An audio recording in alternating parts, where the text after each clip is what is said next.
ಸಂವಿಧಾನ ಪೀಠಿಕೆ ಭಾರತದ ಜನತೆಯಾದ ನಾವು ಭಾರತವನ್ನು ಸಾರ್ವಭೌಮ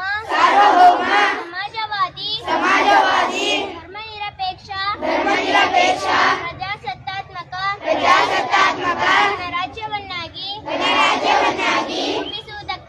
ರೂಪಿಸುವುದಕ್ಕಾಗಿ ಭಾರತದ ಎಲ್ಲ ಪ್ರಜೆಗಳಿಗೆ ಸಾಮಾಜಿಕ ಆರ್ಥಿಕ ಮತ್ತು ರಾಜಕೀಯ ನ್ಯಾಯವನ್ನು ವಿಚಾರ ಅಭಿವ್ಯಕ್ತಿ ನಂಬಿಕೆ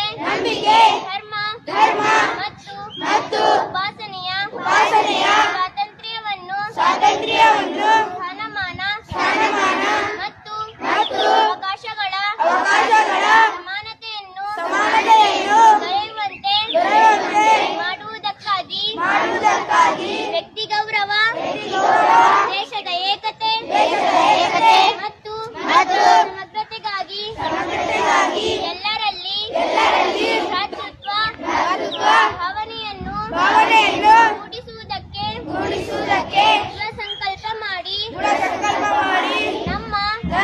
ಸಂವಿಧಾನ ಸಭೆಯಲ್ಲಿ 1949ನೇ